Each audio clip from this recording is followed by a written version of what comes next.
નમસ્કાર. આજના ખાસ સ્પષ્ટીકરણમાં એક અદ્ભુત સફર માટે તૈયાર થઈ જાઓ. આજે આપણે આપણી આસપાસ રોજિંદી વસ્તુઓમાં છુપાયેલા એક એવા સૂક્ષ્મ બ્રહ્માંડ એટલે કે માઇક્રો યુનિવર્સને અનલોક કરવા જઈ રહ્યા છીએ, જે દેખાતું નથી પણ સતત કામ કરે છે. હા, આજે આપણે સ્થિત વિદ્યુત એટલે કે સ્ટેટિક ઇલેક્ટ્રિસિટીના વિજ્ઞાનને સમજવાના છીએ. તો ચાલો તરત જ શરૂ કરીએ. ક્યારેય એવો વિચાર આવ્યો છે કે શિયાળામાં કોઈ ગરમ સ્વેટર કાઢતી વખતે અચાનક તડ અવાજ કેમ આવે છે? અથવા પ્લાસ્ટિકની ખુરશી પરથી ઊભા થતાં જ અચાનક કોઈ અદૃશ્ય તણખો કેમ ઝરે છે? અને હા, વાળ અચાનક હવામાં કેમ ઊભા થઈ જાય છે? આ બધી એવી સામાન્ય ઘટનાઓ છે જે આપણે સૌએ અનુભવી છે, પણ તેની પાછળ એક જબરદસ્ત વિજ્ઞાન કામ કરી રહ્યું છે. તો અહીં સૌથી મહત્વનો મુદ્દો એ છે કે આ બધી રમૂજી કે ચોંકાવનારી ઘટનાઓ પાછળ સ્થિત વિદ્યુતભાર એટલે કે સ્ટેટિક ઇલેક્ટ્રિક ચાર્જ જવાબદાર છે. સરળ ભાષામાં કહીએ તો આ એવી વિદ્યુત છે જે કોઈ પદાર્થ પર બસ સ્થિર રહે છે. આપણા ઘરમાં વાયરમાં દોડતી વીજળીની જેમ તે વહેતી નથી, પણ એક જ જગ્યાએ જમા થઈને બેસી રહે છે. હવે સવાલ એ થાય કે આ સ્થિર વિદ્યુત આવે છે ક્યાંથી? તો આ માઇક્રો યુનિવર્સનો સૌથી મોટો ખેલાડી છે ઘર્ષણ. જ્યારે બે વસ્તુઓ એકબીજા સાથે ઘસાય છે ત્યારે ઇલેક્ટ્રોન નામના અત્યંત સૂક્ષ્મ અને અદૃશ્ય કણો ચૂપચાપ એક વસ્તુમાંથી બીજી વસ્તુમાં કૂદી જાય છે. બસ આ અદૃશ્ય કૂદાકૂદ કે સ્થળાંતર જ વસ્તુઓ પર વિદ્યુતભાર ઊભો કરે છે, જાણે કે કોઈ જાદુઈ રમત ચાલતી હોય. ચાલો આમાં ઊંડા ઉતરીએ અને આ વાતને એક નાનકડા મજેદાર પ્રયોગથી સમજીએ. સૌપ્રથમ ટેબલ પર કાગળના નાના ટુકડા મૂકી દો. પછી એક પ્લાસ્ટિકનો કાંસકો લો અને તેને સૂકા વાળ પર 20થી 30 સેકન્ડ સુધી બરાબર ઘસો. અને છેલ્લે એ કાંસકાને ધીમેથી પેલા કાગળના ટુકડાઓની એકદમ નજીક લાવો. અને પરિણામ જોતાં જ આશ્ચર્ય થશે. પેલા કાગળના નાના ટુકડાઓ અચાનક ટેબલ પરથી ઉછળીને કાંસકા તરફ ખેંચાશે અને તેને ચોંટી જશે. આવું કેમ થયું? કારણ કે વાળ સાથે ઘસાવાથી કાંસકામાં ઇલેક્ટ્રોનની હેરફેર થઈ અને તે ચાર્જ થઈ ગયો. આ અદૃશ્ય શક્તિએ હલકા કાગળને પોતાના તરફ ખેંચી લીધો. છે ને કમાલ? ચાલો આગળ વધીએ અને જોઈએ કે આ કેવી રીતે આગળ વધે છે.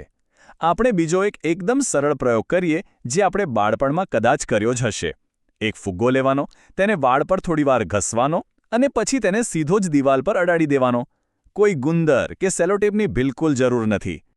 અને આ ખૂબ જ સુંદર રીતે દર્શાવે છે કે સ્થિત વિદ્યુતનું આ માઇક્રો યુનિવર્સ કેવી રીતે કામ કરે છે.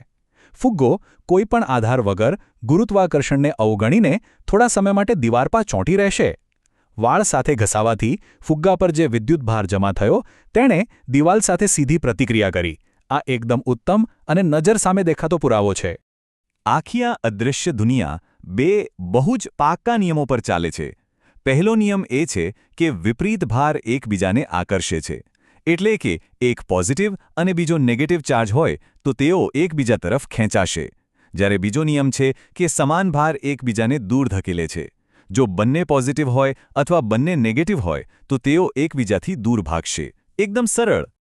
આ જ વાતને ગણિતની ભાષામાં સમજીએ. ધારો કે બે વિદ્યુત ભારોનો ગુણાકાર 0 કરતાં મોટો હોય, એટલે કે ચાર્જ 1 અને ચાર્જ 2નો ગુણાકાર પોઝિટિવ આવે, તો તેમની વચ્ચે હંમેશા અપાકર્ષણ થાય છે. અપાકર્ષણ એટલે કે તેઓ એકબીજાને ધક્કો મારે છે. કારણ કે ગુણાકાર ત્યારે જ પોઝિટિવ આવે જ્યારે કાં તો બંને ચાર્જ પોઝિટિવ હોય કાં તો બંને માઇનસ હોય. અને તેનાથી બિલકુલ ઉલટું, જો બે વિદ્યુત ભારોનો ગુણાકાર 0 કરતાં નાનો હોય, એટલે કે ગુણાકાર નેગેટિવ આવે, તો તેમની વચ્ચે આકર્ષણ થાય છે. આવું ત્યારે જ શક્ય બને જ્યારે એક ચાર્જ પ્લસ હોય અને બીજો માઇનસ હોય. આ જ ગણિત અને આ જ વિજ્ઞાન પેલા કાંસકા અને કાગળવાળા પ્રયોગમાં કામ કરી રહ્યું હતું. હવે આ બાબતમાં ખરેખર રસપ્રદ વાત એ છે કે આ નિયમો માત્ર ભૌતિક વિજ્ઞાનના પુસ્તકોમાં જ કેદ નથી, પણ આપણી રોજના જીવનની નાની મોટી ઘટનાઓ સાથે જોડાયેલા છે. શિયાળામાં સ્વેટર ઉતારતી વખતે થતો એ ચમકારો, કાંસકો ફેરવ્યા પછી અચાનક વાળનું ઊભા થઈ જવું કે પછી સાફ કર્યાની ગણતરીની મિનિટોમાં જ ટીવી સ્ક્રીન પર ધૂળનું ચોંટી જવું, આ બધું જ આ સ્થિત વિદ્યુતના કમાલથી થાય છે. તો સ્થિત વિદ્યુત ભારની આ અદૃશ્ય અને રોમાંચક દુનિયા વિશે આપણે આજના આ સ્પષ્ટીકરણમાં ખૂબ સારી રીતે સમજ્યા. પણ જતાં જરા એ વિચાર કરીએ કે અત્યારે આ જ ક્ષણે બ્રહ્માંડની અન્ય કઈ અદૃશ્ય શક્તિઓ આપણી આસપાસની રોજિંદી વસ્તુઓ સાથે સતત પ્રતિક્રિયા કરી રહી હશે. આ સૂક્ષ્મ બ્રહ્માંડના રહસ્યો ખરેખર અખોટ છે, ખરું ને? વિચારતા રહીએ અને કંઈક નવું શીખતા રહીએ.